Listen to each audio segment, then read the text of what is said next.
오늘 우리가 함께 나누실 말씀은 마가복음 12장 1절부터 12절까지의 말씀입니다. 마가복음 12장 1절부터 12절 우리 함께 합독하시겠습니다. 예수께서 비유로 그들에게 말씀하시되 한 사람이 포도원을 만들어 산 울타리로 두르고 집 짜는 틀을 만들고 망대를 지어서 농부들에게 새로 주고 타국에 갔더니 때가 이름에 농부들에게 포도원 소출 얼마를 받으려고 한 종을 보내니 그들이 종을 잡아 심히 때리고 거저 보내었거늘 다시 다른 종을 보내니 그의 머리에 상처를 내고 능욕하였거늘 또 다른 종을 보내니 그들이 그를 죽이고 또 그 외에 많은 종들도 더러는 때리고 더러는 죽인지라. 이제 한 사람이 남았으니 곧 그가 사랑하는 아들이라. 최후로 이를 보내며 이르되 내 아들은 존대하리라 하였더니 그 농부들이 서로 말하되 이는 상속자니 자 죽이자. 그러면 그 유산이 우리 것이 되리라 하고 이에 잡아 죽여 포도원 밖에 내던졌느니라. 포도원 주인이 어떻게 하겠느냐. 와서 그 농부들을 진멸하고 포도원을 다른 사람에게 주리라. 너희가 성전의 건축자들이 버린 돌이 모퉁이의 머릿돌이 되었나니 이것은 주로 말미암아 된 것이요 우리 눈에 놀랍도다 함을 읽어보지도 못하였느냐 하시니라. 그들이 예수의 이 비유가 자기들을 가리켜 말씀하심인 줄 알고 잡고자 하되 무리를 두려워하여 예수를 두고 가니라. 아멘. 할렐루야. 예수님은 무슨 권위로 이 일을 하느냐는 종교 지도자들의 도전에 직면하게 됩니다. 예루살렘 성전을 방문했을 때 예수님이 성전을 청결하게 하시는 그 사건으로 인하여서 종교 지도자들은 매우 흥분되어 있는 상태였습니다. 그래서 어떻게 하면 오늘도 이제 본문에서 나오지만 잡고자 하되, 그러니까 죽이려는 마음을 갖고 있는 거죠. 이제 더 이상은 참지 못하겠다는 겁니다. 사실 그렇지 않습니까? 밥그릇 건드리는 게 제일 힘들죠, 그죠? 참기가 어려운 겁니다. 그걸 건든 겁니다, 예수님이. 그러니까 그렇게 생각했던 종교 지도자들은 더 이상 이렇게 되면 안 되겠다. 넌 도대체 무슨 권위로 이 일을 했느냐? 이렇게 묻습니다. 그래서 세례요한에 관한 이야기를 나누게 될 때에 그들은 대답을 하지 못하죠. 세례요한이 무슨 권위로 그러면 그렇게 했느냐? 하나님으로부터라고 얘기한다면 왜 인정하지 않았느냐? 그렇다면 아니라고 얘기한다면 선지자로 알고 있는데 그걸 또 인정하지 못하면 사람들이 또 들고 일어날까봐 두렵기 때문에 그걸 못한 겁니다. 그럼 여러분, 두려움을 해소하는 방법, 해결하는 방법은 어떤 것이 있을까? 사실은 오늘 이제 본문에서 나오게 되는 그 모습이 이제 나오게 되는데요. 오늘 예수님은 그 이야기를 하신 다음에 비유로 그들에게 말씀하십니다. 어떤 비유냐? 어떤 한 사람이 있었습니다. 어떤 사람이 있는데 이 사람이 땅을 열심히 일구게 됩니다. 오늘 본문 1절의 말씀을 보게 되면 예수님이 비유로 말씀하실 때에 그 어떤 사람이 뭘 만듭니까? 포도원을 열심히 만듭니다. 울타리도 만들고 집틀도 만들고 망대도 만듭니다. 그러니까 파는 누가 다 만들어 놓습니까? 지금 주인이 다 만들어 놓습니다. 다 일궜어요. 그러니까 주인이 혼자 이걸 할 수가 없어서 사람들을 모집한 겁니다. 그래서 농부들을 모집해서 여러분들 오셔서 이렇게 제가 포도원을 만들어 놨으니까 여기서 일하면 여러분들에게 얼마의 소출을 주겠습니다. 이렇게 얘기를 합니다. 그러니까 사실은 여기서 소출이라는 게 오늘도 본문에서 나오면 소출 얼마를 받으려고 이렇게 합니다. 그러니까 말하자면 포도가 생산되는 양이 있을 거 아니에요. 그리고 포도 그거를 가지고 줄을 만들잖아요. 지금 여기서 즙틀이 있으니까. 그러면 그거 나오는 것에서 얼마를 가져가는 겁니다. 그러니까 전체를 다 가져가는 나쁜 그 소장농이 아니고요. 아니 주인이 아니고 소장농들이 나름대로는 가져갈 수 있게 다 해주고, 그죠? 뭘까지 제공한 겁니까 지금? 땅도 제공해주고 거기서 너희들이 한번 만들어봐 이것도 아니고 다 만들어 놓은 상태에서 와서 일을 하면 자기들이 그것에 그 소득을 가져갈 수 있게 하는 시스템을 만들어 놓은 거예요. 그럼 이건 여러분 정당합니까? 정당하지 않습니까? 정당하죠. 아주 정당한 일이죠. 그러니까 취직을 한 거잖아요, 그죠? 거기서 만약에 이 주인이 포도원을 만들지 않았다면 이 사람들은 거기에서 일도 할 수가 없고 소출을 가져갈 수도 없잖아요. 그러니까 사실은 이게 지금 이 주인이 잘 해놓은 겁니다. 이 주인은 딱 만들어 놓고 간 거죠. 어디로 다른 나라에 어디로 타국에 갔던 겁니다. 그래서 이제 시간이 되어서 이 포도원에서 이제 소출이 나올 때가 돼서 얼마를 거두기 위해서 그래서 이제 나눠주는 거죠. 사실은 이게 주인이 이걸 다 가져가려는 게 아니라 여기에 나온 소출을 나눠주고 분배해주고 또 여기에 나오는 이득을 또 주인이 또 가져가고 이런 시스템을 가지고 있었던 거예요. 그런데 어떤 일이 벌어집니까? 농부들이 보낸 종을 때려요. 그리고 보냅니다. 그리고 다른 종을 보낸 거예요. 맞고 간 거죠, 그죠? 그러니까 주인이 이거 봐라, 다른 종을 좀 보냅니다. 그랬더니 이번에는 머리에 상처를 내서 보내요. 근데 이번에 이제 세 번째 이제 종을 보냈더니 어떻게 하냐면 이제는 그를 때리다 보니까 처음에 여러분들이 그런 거죠. 한 대 때렸다가 또 두 대 때리고 세 대 때리고 하다 보니 어떻게 된 겁니까? 결국엔 죽인 거예요. 근데 오늘 본문에서 보게 되면 5절 말씀에 보게 되면 또 다른 종을 보냈는데 그를 죽였어요. 그리고 또 그 외에 많은 종들도 덜어는 때리고 덜어는 어떻게 한 겁니까? 죽인 거예요. 몇 명을 보냈는지를 알 수가 없어요. 그러면 지금 뭐 예를 들어서 한 5명 정도, 6명 정도 보냈다고 치고 혹은 10명을 보낼 수도 있는 거예요. 몇 명인지 모르지만 이 주인이 정당한 권리를 행사한 거죠, 지금. 자기들에게도 정당한 게 있는 거고 주인에게도 정당한 게 있는데 지금 선을 한 번 넘어섰습니다. 그러면 그죠? 2번 넘어서고 3번, 4번, 5번 계속 넘어서는 거예요. 그러면 여러분 이쯤 되면은 지금 소장농들과 주인 사이에서 굉장히 큰 지금 대립이 있게 된 거죠. 그 땅은 누구 겁니까 지금? 주인 거. 근데 거기서 일하라고 모든 것들을 다 만들어주고 했더니 이제는 무엇을 가져가자는 겁니까? 이 자기네 걸 다 그냥 아예 자기네 것들로 만들자. 그래서 이제 주인이 생각할 때는 야 이거 안 되겠구나. 이제는 누구를 보내서 해결하자. 내 아들을 보내서 해결하면 아들은 그래도 존대를 하겠지. 왜냐하면 아들은 아버지랑 똑같다는 거죠. 근데 보냈는데 어떻게 합니까? 이 사람들은 무슨 생각을 하냐면 이왕 이렇게 된 거 어떻게 하자. 그러니까 지금까지 왔을 때는 더 이상 건널 수 없는 강을 건넌다고 생각했겠죠. 왜냐하면 처음에 때릴 때 그 한 번 때리지 않았으면 모르지만 이미 한 사람을 때리고 그 다음에 머리를 상처를 내고 그 다음에 한 사람을 죽였을 때는 이미 어떻게 된 겁니까? 넘지 않아야 될 선을 넘어선 거예요. 이 수습이 불가능한 상황이 된 겁니다. 수습하려면 딱 한 가지 상황이 있는 거죠. 뭐밖에 없습니까? 자수하여 광명 찾는 것밖에 없는 거죠. 자신이 아이고 우리가 지금 제정신이 아니었습니다. 주인 용서해 주세요. 가서 엎드려 조아리고 자기가 모든 것들을 다 내려놓는 것 방법밖에는 지금 방법이 없는데 건너지 말아야 될 강을 건너서 그냥 거기서 용서해 달라고 하면 되는데 이제 어쩔 수 없다. 우리는 이미 다 더럽혔다. 고 하고 그죠. 그래서 어떻게 합니까? 이 아들이 죽이면 상속자니까 이제 이 땅이 누구 거가 된다. 상속자만 죽이면 우리 거가 된다라는 생각했던 거예요. 그 다음은 누굴까요, 여러분들? 그 다음은 아들을 죽이면 거의 누구를 똑같이 죽인 거가 똑같습니까? 이건 주인을 죽인 거가 똑같은 거예요. 그 다음은 주인이겠죠. 자 이렇게 된 거예요. 자 그러면 여기서 우리가 한번 이렇게 묵상해 보면 왜 이 지경까지 왔을까라는 생각이 안 듭니까, 여러분? 꼭 이렇게까지 해야 됐을까? 그러니까 맨 처음에 이 소장농과 주인과의 관계가 나쁘지는 않았을 거예요, 그죠? 분명히. 그러니까 주인이 지금 나쁜 사람은 여러분들 같으면 여러분 바로 가겠습니까? 아니면은 계속 기회를 주겠습니까? 아니 이게 지금 종들을 계속 보냈잖아요. 어차피 나중에 누가 옵니까 지금? 주인이 와서 정리하죠?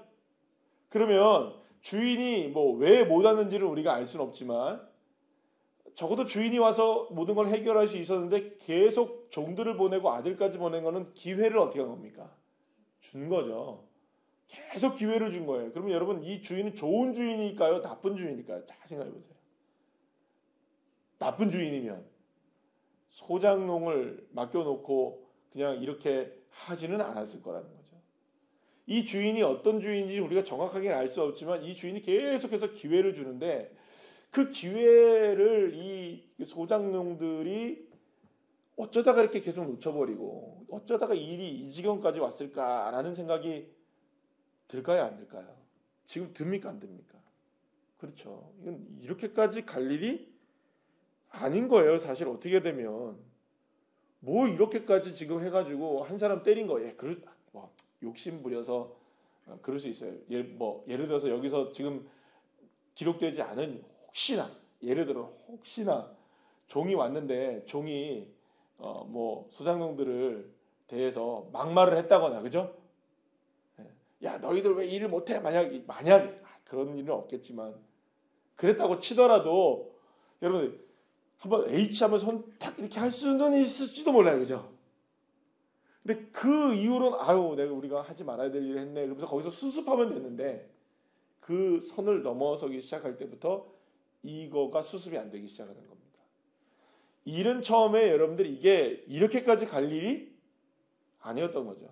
그런데 하다 보니 지금 수습이 불가능한 상황까지 오게 되고 결국에는 어떻게 됩니까? 그들이 그 일을 저지른 사람이 어떻게 됩니까? 나중에는 잡아 죽여 포도원 밖에 내던지게 되는 일이 벌어지게 되는 거죠. 자, 그러면 이게 지금 비유의 말씀이란 말이에요. 예수님이 이 비유의 말씀을 딱 하니까 지금 압니까 모릅니까? 지금 이 비유가 누구를 향한 말씀인지 11절 말씀을 보게 되면 12절 말씀을 보게 되면 이 비유가 자기들 그러니까 누굴까요? 이게 종교 지도자들을 향한 말씀인 것을 알아요.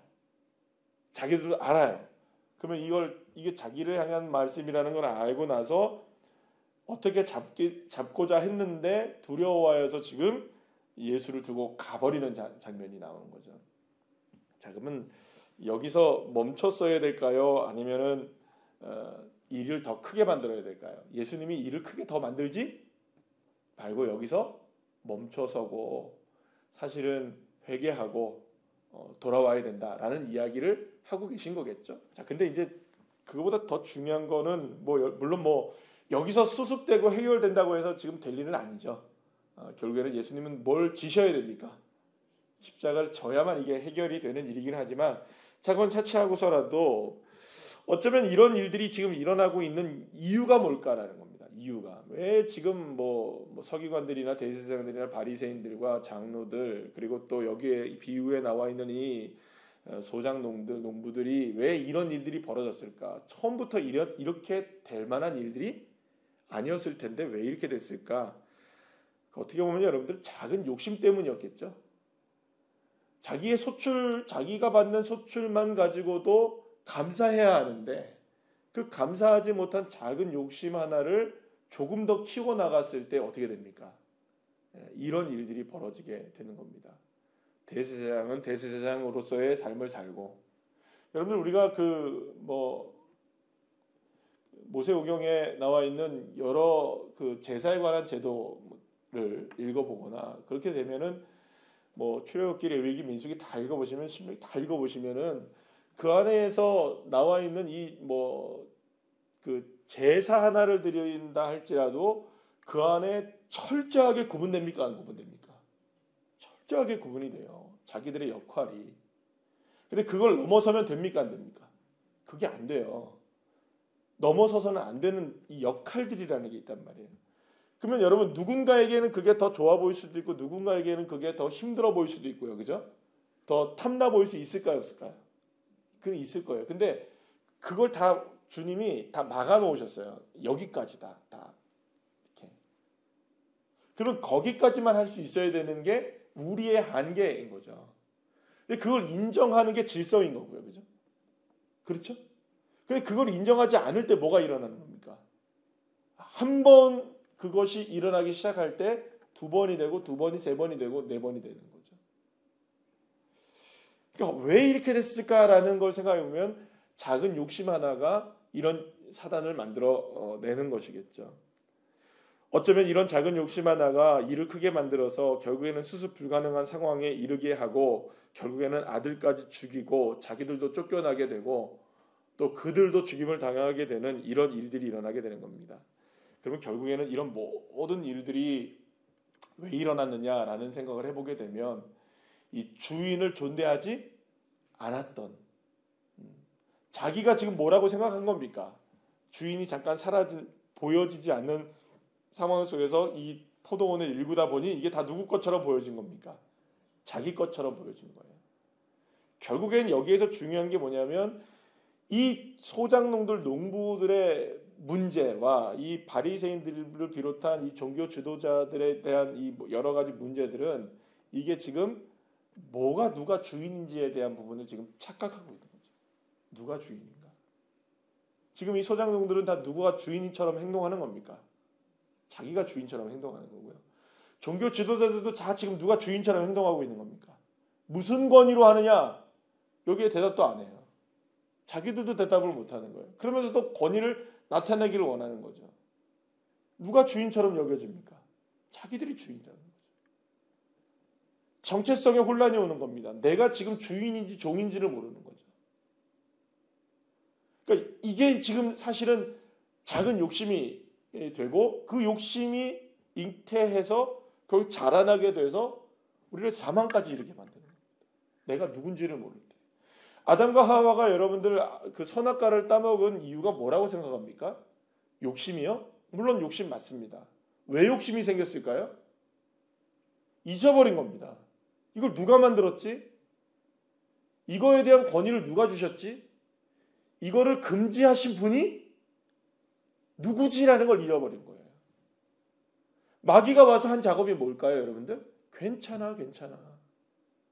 이거 하나님이 만들어서도 너 먹어도 괜찮아. 만드신 분을 잊어버리고 그거를 규정하신 분을 잊어버리는 거죠. 나를 규정하신 그 자체를 잃어버리는 겁니다. 내가 누군지를 잃어버릴 때. 그걸 상실해버릴 때. 그러니까 내가 누군지를 모르는 이 정체성의 혼란과 내가 지금 어디 자리에 있어야 되는지를 모를 때 그때가 가장 위험한 때가 되는 거죠. 그럼 여러분, 우리의 삶 속에서 이런 일들이 지금 어디서 일어나고 있는지 우리는 살펴봐야 되는 겁니다. 그러니까 나의 삶 속에 지금 내가 정말로 주님의 주권을 인정하고 있는 부분이라면 그거 주님께서 원하실 때 주님의 손에 올려드릴 수 있어야 되는데 이걸 못하는 거죠. 붙잡고 있는 거죠.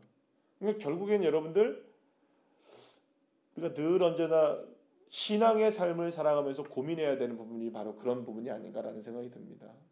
우리가 주님을 믿고 따라가지만 도대체 무엇 때문에 주님을 믿고 따라가는가? 이들의 목표는 뭐였을까요? 비유에 나오는 이 포도원의 소작농들의 목표는 오직 뭐밖에 없었을까요, 여러분들? 눈에 보이는 게 포도원밖에 없었겠죠. 그렇죠? 포도밖에 없었겠죠. 그러니 그걸 소유하려고 했겠죠. 그러니 그 자리에서 일을 하고 그것을 판을 깔아주고 일을 하게 했던 이 주인을 잃어버리는 거예요. 자, 그러면 우리에게는 우리가 그토록 소중하게 여기는 포도원은 뭘까요? 때로는 그게 우리의 자신일 수도 있고 내 가족일 수도 있고 내 사명일 수도 있고 뭐 어떤 것이든지 내 삶에 일어나는 모든 일들이 다 포도원이겠죠. 그러나 여러분, 포도원보다 더 중요한 게 있습니다. 포도원을 허락하신 분이시죠. 가정이 중요하죠? 중요합니까? 안 중요합니까? 누가 가정이 안 중요하대요? 우리의 자녀들이 중요할까요? 안 중요할까요? 너무 중요하죠. 그러나 그걸 주신 분이 누구실까요? 하나님이십니다. 이걸 잃어버리는 순간 탐나게 만들어버리고 싶고 좀 더 포장해 놓으면 좋을 것 같고 그걸 내 것으로 삼으면 좋겠죠. 그러면서 나름대로는 열심히 하는 겁니다. 다 누구 건지를 모르는 상태에서 하나님의 것임을 모르는 상태에서 하나님의 것임을 잊으려고 하는 거죠. 이게 다 누구 것처럼 여겨지는 겁니까? 다 내 것처럼 여겨지게 되는 거죠. 이게 결국에는 나에 대한 정체성을 잃어버리고 이것에 대한 소유권을 잃어버리게 될 때 우리도 누구처럼 지금 될 수 있을까요? 이 소작농처럼 지금 살아가고 있는 겁니다. 소작농들처럼. 사랑하는 여러분, 어쩌면 주님을 존대하는 존대가 사라지기 시작할 때, 주님을 정말 존경하고 주님을 온전히 바라보는 그 경외심이 사라지기 시작할 때 어떤 일이 벌어지게 되냐면 걷잡을 수 없는 이 상황에까지 이르게 되는 일들이 벌어질 수도 있게 되는 겁니다. 그럼 여러분, 결국에는 이 두려움이 이렇게 만든 것이 아닌가 싶어요. 두려움이란 뭘까요? 이 두려움이라는 것은 양날의 칼과 같은 겁니다. 너무 두렵다는 말은 너무 그걸 경외한다는 말이 되는 거죠. 그것만 집착하게 되는 거죠. 그러니까 사실은 어떻게 보면 주님을 경외해야 하고 주님을 두려워해야 하는데 뭘 두려워하는 겁니까? 사람들을 두려워하고 내 삶을 두려워하는 거죠. 그러면 그건 다시 말하면 누구를 경외하고 살아간다는 걸까요? 내 삶을 경외하며 살아가는 거죠. 내가 가지고 있는 소유를 경외하고 방향이 완전히 달라지는 겁니다.